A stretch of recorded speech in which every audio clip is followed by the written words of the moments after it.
apes stronger together, and we are stronger together here at Breakfast All Day. We're not going to fight. Why would we do that? There's a new Planet of the Apes movie. They just keep making them. I thought things ended just fine with the last Planet of the Apes movie, but lo and behold, we have another. It's in theaters. Alonso, please tell us about it. To survive, remember your strength, your compassion. So it's 7 years since the last Planet of the Apes that we had in theaters, and we're meant to think that this is jumping ahead generations. They tell us we open with the funeral pyre of Caesar, the ape played by Andy Serkis in the prior three films, but now it's much, much later, and the world is different, and it's run by apes, and the cities of man are overgrown by vines and whatnot. And we have a peaceful tribe of apes who train eagles, and they are attacked and marauded by another group of apes armed with sort of taser objects who come in and subdue everybody and burn down the village and take most of the populace away to the kingdom of the Planet of the Apes.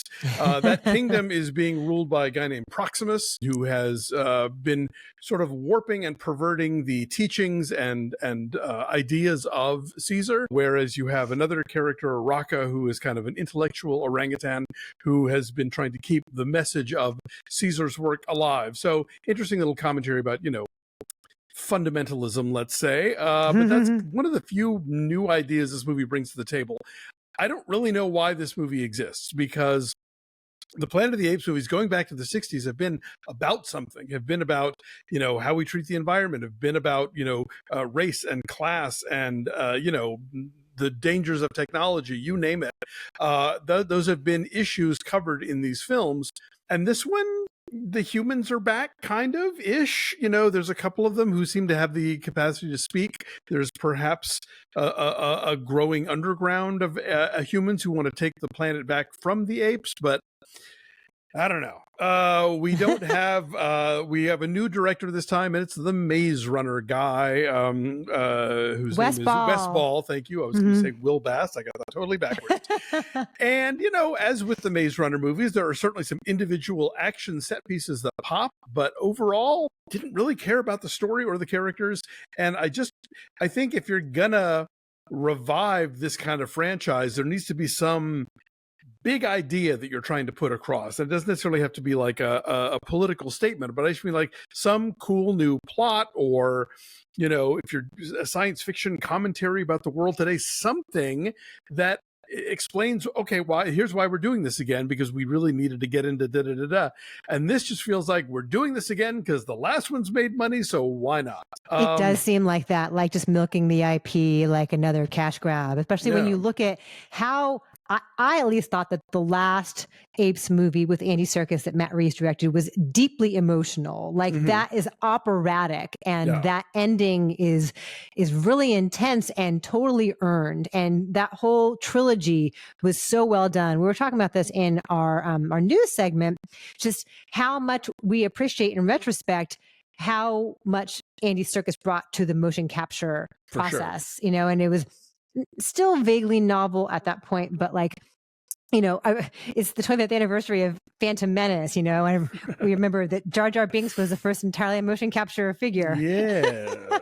Ahmed Best. But here it's come a long way, and technically this film looks great. It's seamless. Absolutely. The motion capture looks fantastic. Each character, Owen Teague is the main, like the teenage son, Noah, and there's a few other characters, and like their features are all really discernible. They have specific personalities. They have humanistic qualities in terms of feeling, or expressing rather fear or love or joy or whatever it is. Like it's so well done. A couple of the action sequences are totally thrilling, but I also do wonder why this movie exists beyond just like empty escapist summer entertainment. It might have something on its mind with the Proximus character in terms of taking a look at the perils of a very charismatic authoritarian figure, which is not new, but it is certainly relevant. It's timely, Sure, and the idea of like he and Raka both sort of claim to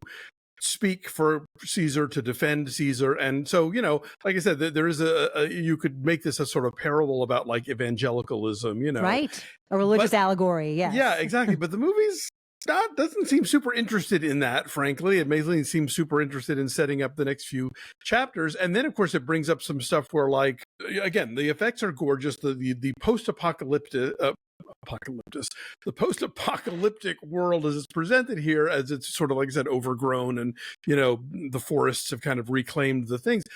Gorgeous, all put together really well.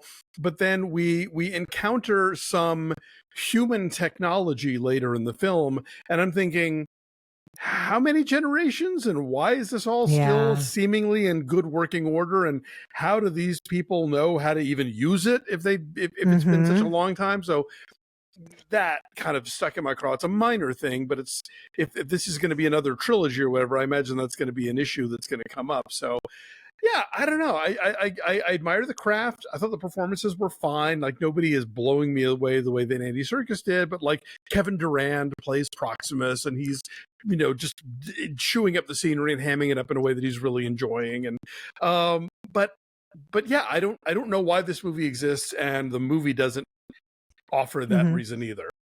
Interesting that Kevin Durand, in the span of a couple of weeks, plays the dim-witted alcoholic henchman in Abigail. Right.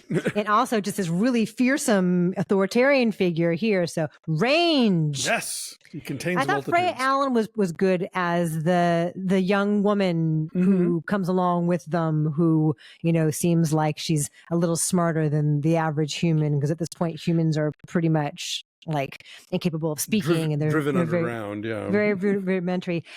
One thing that I figure you may have noticed, I thought was kind of a nice touch, is that when we first meet Raka, yes, he makes this very lovely reference to somebody who has died recently. Yes. And here he says, he was my village. Yeah. In my review on the film break, I said, if nothing else, this movie does give us the first queer-coded ape, I think, in any of these movies. Because, we see he has been widowed by the marauding apes. And so that's a nice little, you know, thing in there, and it fits with the character. Totally. Yeah, you know, I like the way this movie looks, and there were a couple of sequences where I was like, the water stuff here is really good. There's a scene involving rapids. There's another scene involving like a flood of seawater that are really thrilling. And I guess the undercurrent, if you will, of that is that apes don't swim. Like, that's because that everybody seems to be sort of like holding on for dear life. And I was like, they have to scamper, they have to climb. Right. Yeah. So I guess treading water does not come natural to I don't know. Anyway, those parts I thought were thrilling. But yeah, I was a little let down by this. Okay. What's your number then? Like a 5.5. I think on a craft level it's terrific, but I don't think the writing is strong enough, and I don't think there are enough ideas here to merit coming back to a trilogy that wraps itself up quite nicely and quite definitively. I'll say like a 5.2. I'm right around there too. It's way too long, and but it's solidly made. It's fine. So Kingdom of the Planet of the Apes in theaters this weekend. Let us know if you're going to see it.